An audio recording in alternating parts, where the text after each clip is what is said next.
Olá pessoal, tudo bem? Essa semana nós vamos estudar as funções polinomiais lá no capítulo 3, tá? Para iniciar essa parte, nós temos que relembrar sobre equações e sistemas, tá? Então, a primeira parte nós vamos relembrar sobre as equações do primeiro grau. É toda sentença aberta, redutível e equivalente a ax mais b igual a zero, com a pertencente aos reais excluindo zero e b pertencente aos reais. A incógnita x é o valor que precisamos achar para encontrar a solução para a equação. As equações podem ter uma ou mais incógnitas, ou chamadas também de variáveis, tá? Alguns exemplos. Nesse primeiro exemplo só tem o x, então quer dizer que vai ter somente uma incógnita. No segundo exemplo, nós temos já duas variáveis, que é a x e y, então nós vamos ter duas incógnitas. Nesse exemplo, nós temos três variáveis, que é o x, y e z, então nós vamos ter três incógnitas. Observando que não importa se a variável apareceu várias vezes, o que conta é quantas variáveis diferentes tem na equação. Aqui tem um exemplo de uma equação do primeiro grau. Essa parte das equações vocês aprenderam lá no 7º ano, tá? E desde então vocês vêm fazendo todo ano a parte das equações. Vocês têm que ir isolando a variável, nesse caso o x, até chegar no resultado, tá? Agora a gente entra na parte dos sistemas de equações do primeiro grau. A solução de um sistema linear é todo conjunto ordenado e finito que satisfaz ao mesmo tempo todas as equações do sistema. A quantidade de elementos do conjunto solução sempre é igual ao número de incógnitas do sistema. Aqui nós temos um exemplo de resolução de um sistema, esse aqui é o método da adição. E aqui também nós temos outro exemplo também como método da adição. Agora a prof vai falar um pouquinho dos métodos para resolver o sistema. Nós temos dois tipos de métodos, tá? Da adição e o da substituição, tá? Então, o primeiro que a prof vai falar é o método da substituição. O método da substituição resume-se em seguir três passos. Exemplo.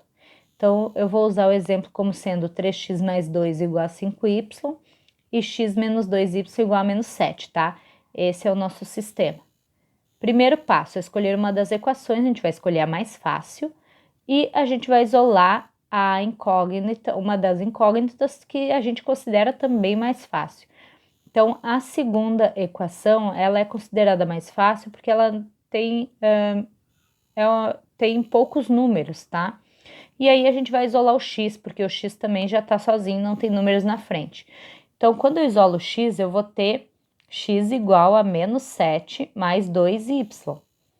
Segundo passo, substituir a equação não escolhida, a incógnita, isolada do primeiro passo. Então, eu peguei a outra equação, no lugar do meu x, eu vou colocar o menos 7 mais 2y.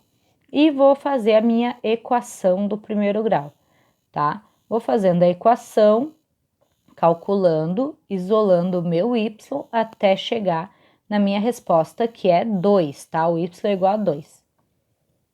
Terceiro passo, substituir o valor encontrado no segundo passo em qualquer uma das equações. Então, eu vou pegar e vou substituir o meu 2 lá no meu primeiro passo, no lugar do meu y. Então, eu vou ter x igual a menos 7 mais 2 vezes 2, tá? E vou começar a fazer minha continha, sempre a multiplicação, depois soma e subtração. O meu x é igual a menos 3. Então, a minha solução desse sistema é menos 3 e 2. Sempre o x, depois o y na minha resposta. Agora eu vou explicar para vocês o método da adição. Para realizar o método da adição, devemos lembrar que os coeficientes de uma das incógnitas devem ser opostos, ou seja, ter números iguais com sinais contrários. A gente vai usar o mesmo exemplo que a gente usou no método da substituição anteriormente, tá? Para vocês verem que vai dar o mesmo resultado. Veja que os coeficientes da incógnita y atendem nossa condição. Assim, basta somar cada uma das colunas do sistema, obtendo a equação. Então, eu escrevo novamente o meu sistema e vou começar a calcular como se fosse uma continha de mais, tá? Primeiro eu vou calcular a coluna do x, vai ser 3x mais um x que vai dar 4x. Depois eu vou calcular a coluna do y, que é 2y menos 2y vai dar 0. E a última coluna, que é menos 5 menos 7, vai dar menos 12. Isolando o meu x, eu vou chegar em menos 3. E substituindo o valor x em qualquer uma das equações, temos. Então, eu vou pegar a segunda equação, que eu considero mais fácil, vou substituir no lugar do meu x o menos 3 e vou começar a isolar o meu y, tá? Aqui cuida que foi multiplicado por menos 1 para que consiga fazer a parte do y positiva, tá bom? E aí, meu y é 2. Naquela parte da multiplicação por menos 1, vocês também podem passar o menos 2, que está com y, dividindo o menos 4, automaticamente menos 4 dividido por menos 2 também vai chegar em 2, tá? E aí, a solução do sistema é menos 13, 2. Agora que a gente já relembrou essa parte, a gente pode entrar em função, tá? Essa parte da função vocês já estudaram no 9º ano, ok? Mas o livro traz para a gente estudar e relembrar novamente essa parte, tá? Então, por isso que a prof está dando aí para vocês. Então, eu vou ensinar para vocês essa parte da função do primeiro grau, função do segundo grau. Lembra aí algumas coisas que vocês olharem aqui, vocês vão lembrar do 9º ano, tá? Então, na primeira parte, nós temos a função constante.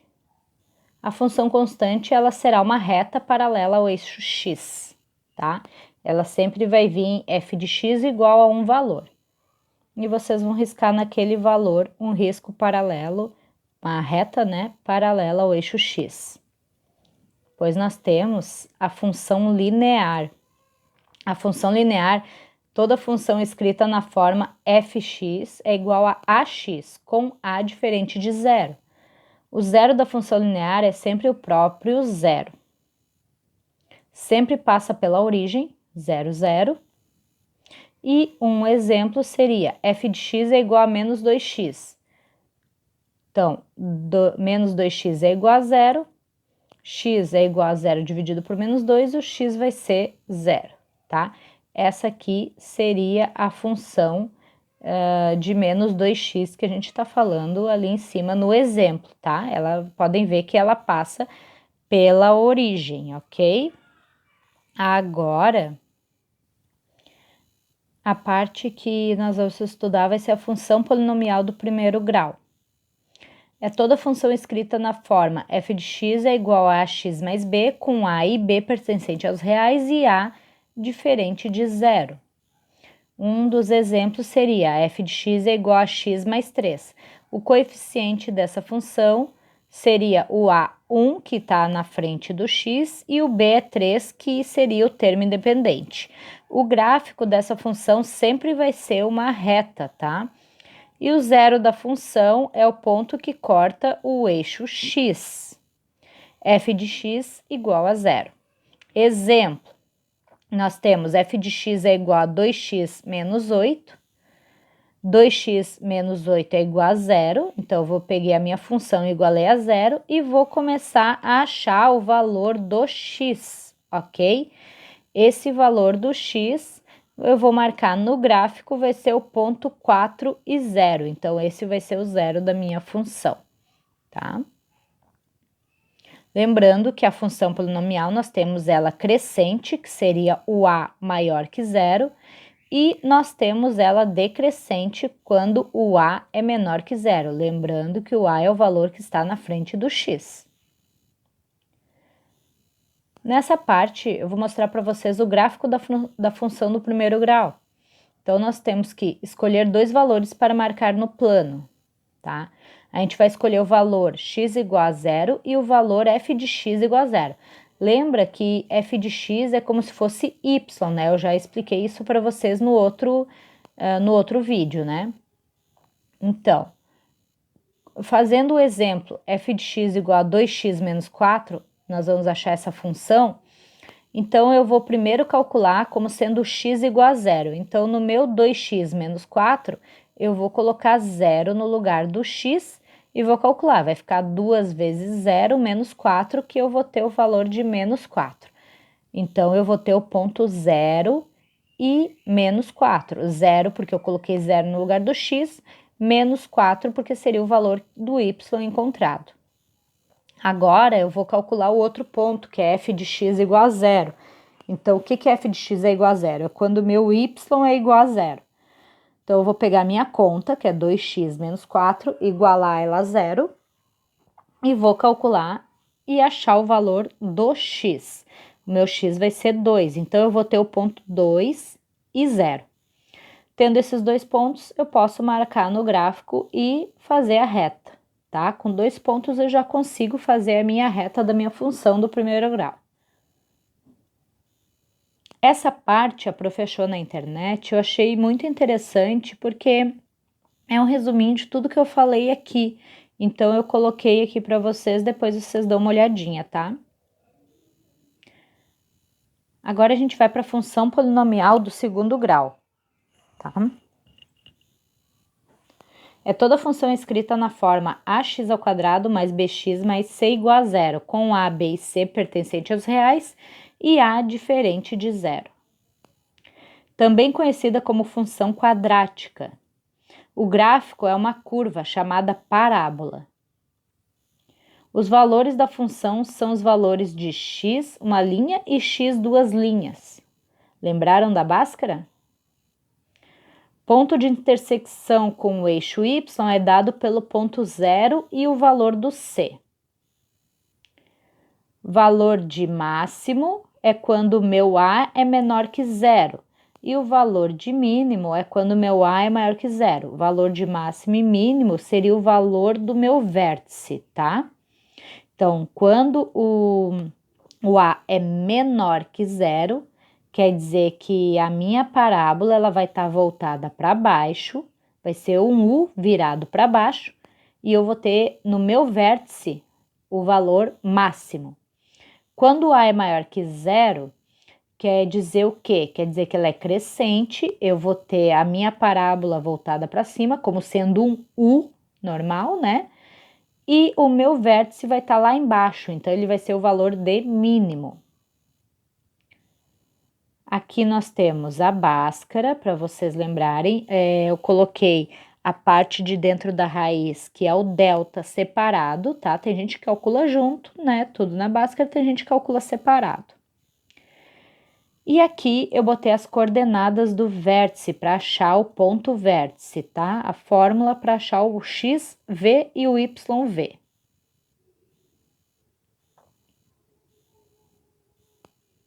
Nessa parte nós temos o discriminante, que é o delta, tá?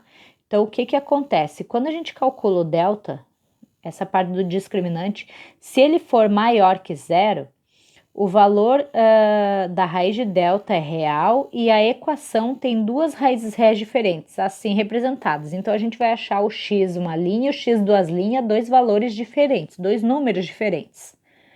Quando o delta é igual a zero, o valor da raiz de delta é nulo e a equação tem duas raízes reais e iguais, assim representadas. Então, o x uma linha e x duas linhas vão ser o mesmo número, tá? E quando o delta é menor que zero, o valor da raiz de delta não existe em reais, não existindo, portanto, raízes reais. Então, quer dizer que eu não vou ter como calcular a minha Bhaskara. Aqui nessa parte, eu coloquei para vocês entenderem como é que vai ficar o desenho da função. Então, na primeira coluna, tá? Na primeira flechinha ali. O delta é maior que zero e eu tenho a maior que zero. Então, ela vai ser voltada para cima, porque o a é maior que zero, e ela vai cortar o eixo x em dois pontos, porque o delta é maior que zero. Continuando na primeira coluna, quando a é menor que zero, ela vai ser voltada para baixo e vai cortar o eixo x em dois pontos, porque o delta é maior que zero. Na segunda flechinha, delta menor que zero. O delta menor que zero quer dizer que não vai cortar o eixo x. Quando A é maior que zero, ela vai ser voltada para cima. Quando A é menor que zero, ela vai ser voltada para baixo. Vocês estão vendo que ela não chega nem a encostar no eixo X, né? Na terceira coluna, delta igual a zero. Ela vai encostar no eixo X, porque a gente vai ter um valor só para X. Quando A é maior que zero, voltada para cima. Quando A menor que zero, voltada para baixo, tá? Então, é assim que vai ficar o desenho de vocês. Gráfico da função do segundo grau. Exemplo, a gente vai fazer um exemplo com a função x² menos 6x mais 5, tá? Então, a gente pode descobrir o coeficiente dela. Então, o coeficiente, o A é 1, o B é menos 6 e o C é 5. A gente pode descobrir que ela é crescente olhando o A, que o A vai ser maior que zero, então a parábola vai ser voltada para cima. O delta, que é b² menos 4 vezes A vezes C, calculando ele, eu vou ter o valor de 16, então meu delta é maior que zero, quer dizer o quê? Que ela vai cortar o eixo X em 2 pontos, em 2 valores diferentes. Outra coisa que eu posso encontrar, sabendo que o discriminante é positivo, que o delta é maior que zero, podemos continuar o cálculo da Bhaskara. Assim, a gente vai achar o x uma linha que é 5 e o x duas linhas que é 1. Então, eu vou achar 2 valores para marcar no meu gráfico, o 5 e 0 e o 1 e 0. Com o cálculo do vértice, temos que o x vértice é 3 e o y vértice é menos 4. Então, a gente consegue mais um ponto, 3 e menos 4. O ponto de intersecção com o eixo y é o ponto 0 e 5. Lembra que é 0 e C? Então, vai ser 0 e 5. Aqui a gente pode montar também uma tabela para achar os valores a ser marcados no gráfico. Então, vocês estão vendo onde está zero da função, é os valores que foi encontrado na Bhaskara, que é o 1 e 0 e 5 e 0. Onde está V é o valor encontrado no ponto vértice, que é 13 menos 4, tá? E os outros 2 valores eu posso encontrar também calculando se for necessário. Para fazer o gráfico, os 3 valores já estava bom, tá? Vocês podem achar o zero da função e o vértice que você já consegue montar o gráfico, tá bom? Olhem a coluna do y para vocês observarem que o valor do vértice vai ser um valor diferente e automaticamente os valores de cima e embaixo vão se repetir. Por que tem que se repetir? Porque ela é uma parábola. Ela tem que ter um lado igual ao outro, tá? E aqui tá o gráfico montado, ó. Vocês estão vendo que eu montei bem lá embaixo, o valor de mínimo vai ser o ponto vértice. Depois eu tenho os outros 2 valores que eu consegui marcar ali calculando. Eu vou ter o ponto 1 e 5 no eixo X, que é o ponto 0 da função, que é por onde ela está passando. E o ponto 5 lá no eixo Y é o ponto de intersecção com o eixo Y, que é o ponto 0 e 5, que é o valor do meu C, tá? Olhando o C, eu já sei que ele vai passar por ali.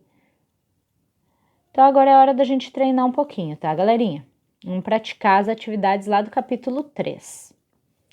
Página 3, exercício 2, página 20, exercício 6 e a página 38, exercício 19. Vocês também têm que fazer o livro Síntese, capítulo 3, tá? Vocês vão ler o capítulo e responder as questões, tá? Enviem tudo junto, vocês podem fazer no livro no caderno de matemática, envia tudo junto, as fotos, para o e-mail da prof. profpatriciapinho@hotmail.com, tá bom? Um abraço aí, pessoal, se cuidem, a prof já tá morrendo de saudade. Tchau, tchau.